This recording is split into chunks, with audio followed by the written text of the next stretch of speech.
मेरे प्यारे बच्चों, सुप्रभातम। आइए आज हम इस वीडियो के माध्यम से कारक प्रकरण का अध्ययन करेंगे, कारक के बारे में जानेंगे। संस्कृत भाषा में कारक का विशेष महत्व है। कारक को जाने बिना, कारक प्रकरण का अध्ययन किए बिना हम संस्कृत भाषा को नहीं जान सकते। कारक का महत्वपूर्ण रोल है इस भाषा को जानने में। चाहे हमें अनुवाद बनाना हो, अनुच्छेद लिखना हो किसी विषय पर, पत्र लिखना हो, पत्र लेखन हो, या लगभग इस भाषा को जानने के दृष्टिकोण से सभी क्षेत्रों में कारक की महत आवश्यकता है। तो आज से हम कारक प्रकरण का अध्ययन करेंगे। सर्वप्रथम यह जानेंगे कि कारक शब्द कैसे बना है। तो कारक शब्द जो है क्री धातु, क्री धातु में ड़बुल प्रत्यय के योग से बना है कारक, जिसका अर्थ होता है करने वाला। यानी किसी कार्य को करने वाला ही क्या है? कारक है। यहां मैंने लिख भी दिया है, क्री धातु में जब ड़बुल प्रत्यय लगता है तो ड़बुल के स्थान पर अक हो जाता है और क्री धन अक से बन जाता है कारक, और कारक शब्द का अर्थ हो जाता है करने वाला। संस्कृत भाषा में कारक का परिभाषा होता है क्रियान्वयित्वम कारकम। क्रियान्वयित्वम कारकम अर्थात क्रिया के साथ जिसका प्रत्यक्ष संबंध हो, क्रिया के साथ जिसका सीधा संबंध हो, प्रत्यक्ष संबंध हो, उसे ही हम कारक कहते हैं। नोट कर लें एकदम, क्रिया के साथ जिसका प्रत्यक्ष संबंध हो उसे कारक कहते हैं। जैसे यथा मैंने लिखा रमेशः पठति। पठति क्या है? क्रिया है। और क्रिया किसे कहेंगे? जिससे किसी काम का करना या होना समझा जाए उसे ही क्रिया कहते हैं। जैसे पठति, पढ़ता है, यानी ये क्रिया हो रही है, पढ़ने की क्रिया हो रही है। और यहां हम कारक के बारे में पढ़ रहे हैं, रमेशः पठति। तो पठति पढ़ता है, कौन पढ़ता है? रमेश। यहां रमेश का सीधा संबंध है पठति से, या पठति का सीधा संबंध है रमेश से। पढ़ता है तब तक बेकार है, मिलता ही नहीं, पढ़ता है। तुरंत प्रश्न आता है, वहां कौन पढ़ता है? तो रमेश पढ़ता है। तो जहां भी क्रिया के साथ प्रत्यक्ष संबंध हो वहां कारक है। परिभाषा से भी स्पष्ट है कि क्रिया के साथ जो है जिसका सीधा संबंध होगा, प्रत्यक्ष संबंध होगा, उसे ही हम कारक कहते हैं। रमेशः पठति, रमेश पढ़ता है। पठति क्रिया है और रमेश क्या है? करता है, और कर्ता ही कारक है। अब हम आ जाएंगे कारक के भेद पर, क्योंकि कारक की हमें विस्तृत जानकारी होनी चाहिए जो हमारे सिलेबस के अनुसार है। तो हम सिलेबस के अनुसार आज कारक के भेदों के नाम, इसमें विभक्ति चिन्ह और इस कारक के भेदों में लगने वाली विभक्तियों के बारे में जानेंगे। यदि मेरा वीडियो आप लोगों को अच्छा लग रहा हो या लगेगा तो आप अवश्य लाइक कर देंगे, शेयर कर देंगे, और अभी तक आपने यदि मेरे इस चैनल को सब्सक्राइब नहीं किया है तो सब्सक्राइब अवश्य कर लें। आइए अब हम मुख्य विषय पर आ जाते हैं, कारक के भेद। तो कारक के भेद का नाम जहां आता है, संस्कृत भाषा के अनुसार कारक के 6 भेद होते हैं। हिंदी भाषा के अनुसार कारक के 8 भेद होते हैं। यहां मैंने 8 भेदों को लिख भी दिया है।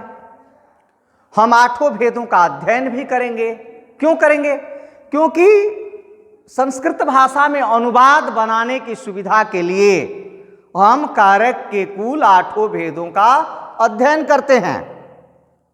क्योंकि सिर्फ 6 ही भेद पढ़ेंगे तो हम 8 भेदों का अनुवाद नहीं बना पाएंगे।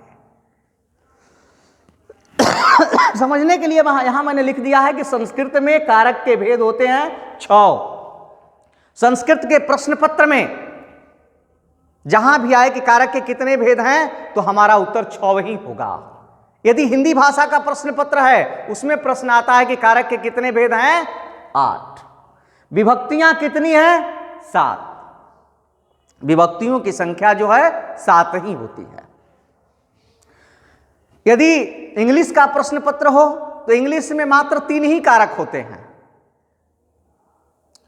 Nominative, objective and possessive. उसमें हो जाता है कर्ता कारक, कर्म कारक और संबंध कारक। अंग्रेजी में मात्र 3 ही कारक होता है, लेकिन हिंदी भाषा में कारक 8 और संस्कृत भाषा में कारक 6। एक चीज और जान लेंगे कि संस्कृत भाषा में कारक के 6 भेद कौन कौन हैं। कर्ता कारक, कर्म कारक, करण कारक, संप्रदान कारक, अपादान कारक और अधिकरण कारक। यानी ये जो संबंध कारक है, ये जो संबंध कारक है यह हिंदी का है, और ये जो संबोधन कारक है यह भी हिंदी का है। ये दोनों ही संस्कृत में नहीं है। यह भी हिंदी का है और यह भी हिंदी का है। संबंध कारक और संबोधन कारक संस्कृत में नहीं है, और इन 2 को जब हटा देंगे तो हमारा कारक बच जाएगा 6।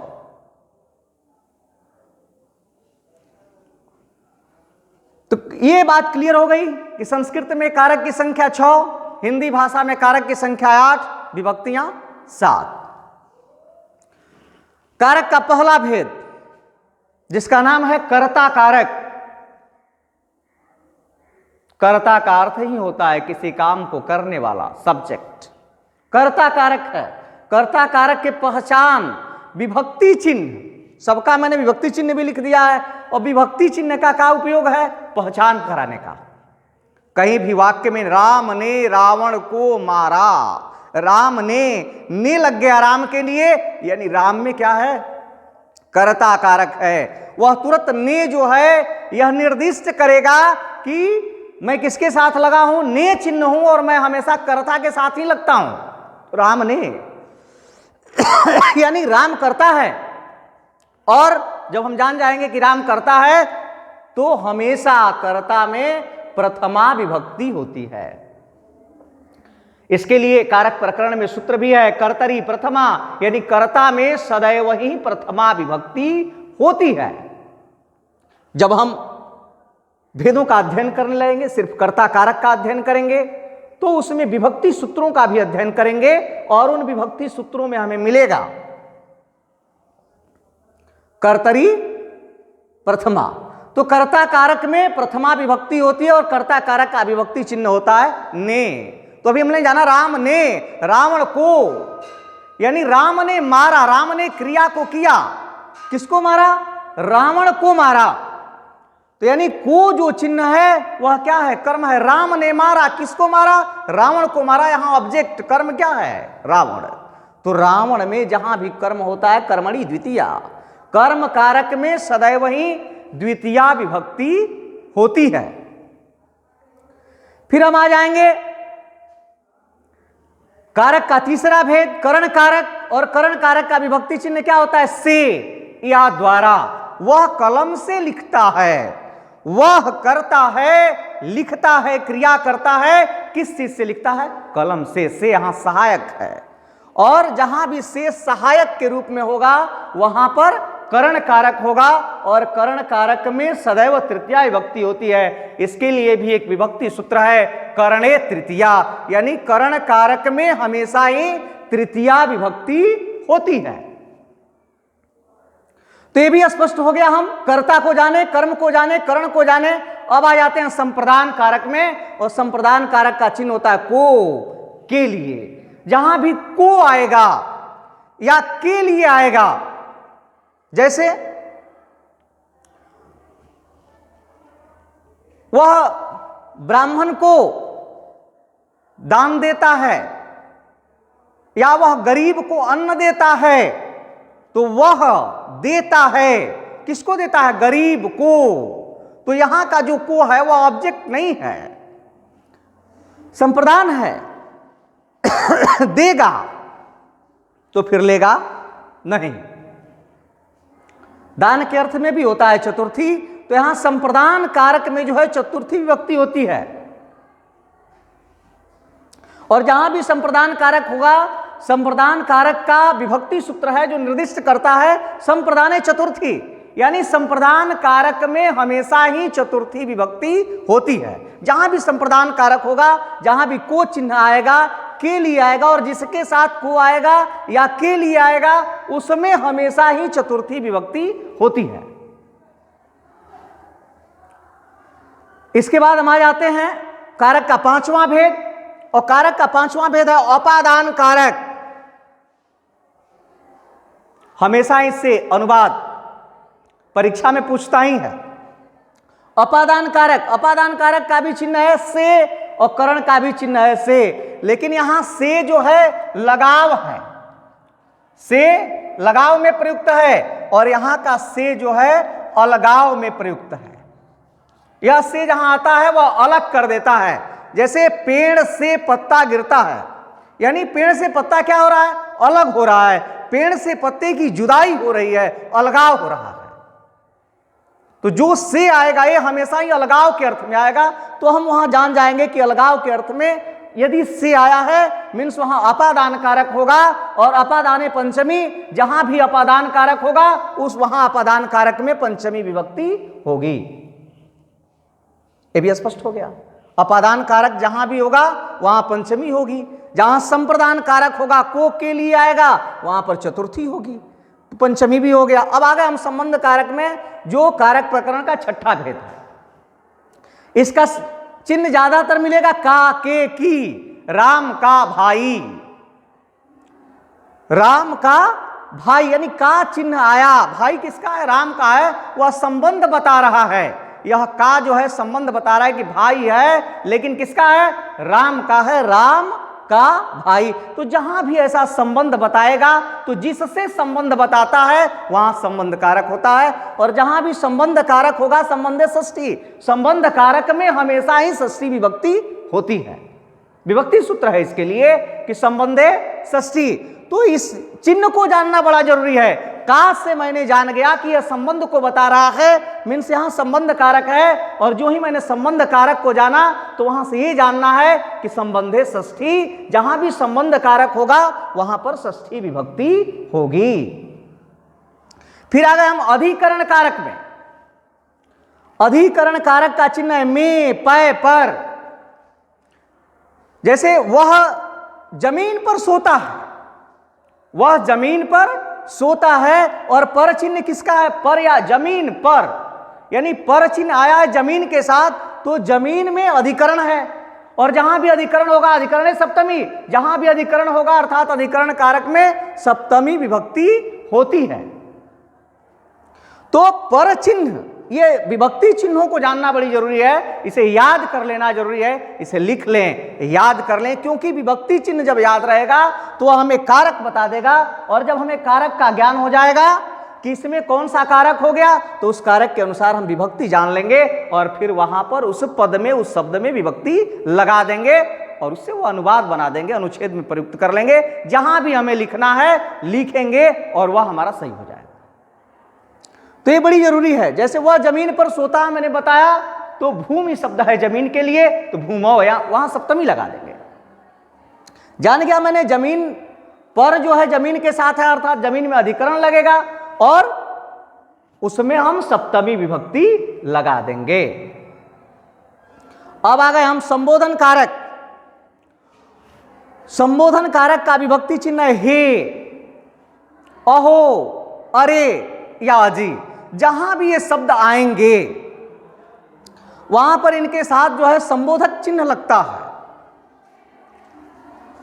और संबोधन कारक में प्रथमा विभक्ति होती है। जब आप कर्ता कारक का अध्ययन करेंगे तो उसमें एक विभक्ति सूत्र है, और वह है संबोधने प्रथमा, जो यह निर्दिष्ट कर देता है कि संबोधन कारक में हमेशा ही प्रथमा विभक्ति होती है। जैसे हे बालका अत्र आगच्छ, हे बालक यहां आओ। और जहां भी हम किसी को संबोधित करेंगे, जिसे संबोधित करेंगे वहां पर संबोधक चिन्ह जो है अवश्य लगाएंगे, जो हे के बाद लगा है, ओहो के बाद लगा है, अरे आजी के बाद लगा है।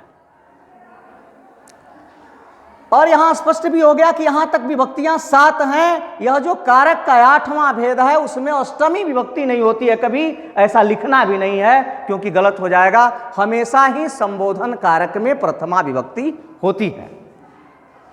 तो हमने कारक प्रकरण का आरंभिक अध्ययन किया, जिसके अंतर्गत हमने जाना कि किस कारक की कौन सी विभक्ति है और उस कारक में कौन सी विभक्ति होती है। कारक के अनुसार विभक्ति चिन्ह को जाना, या हम विभक्ति चिन्ह को याद करना अत्यंत जरूरी है। विभक्ति चिन्ह से ही हम कारक को जानेंगे, और जब कारक को जानेंगे तो उसमें हम विभक्ति लगाना भी जान जाएंगे। तो आज हम लोगों ने इस वीडियो के माध्यम से कारक प्रकरण के अंतर्गत कारक के परिभाषा को जाना, कारक के भेदों को जाने हम लोग, और भेदों में लगने वाली विभक्तियों को जाने कि किस कारक में कौन सी विभक्ति होती है और किस कारक का विभक्ति चिन्ह क्या है। तो इसे अवश्य नोट कर लें, याद रखें। यदि भाषा, संस्कृत भाषा को जानना है तो इसे अवश्य नोट कर लेना है, याद कर लेना है। यह आपके लिए सदैव सहायक होगा।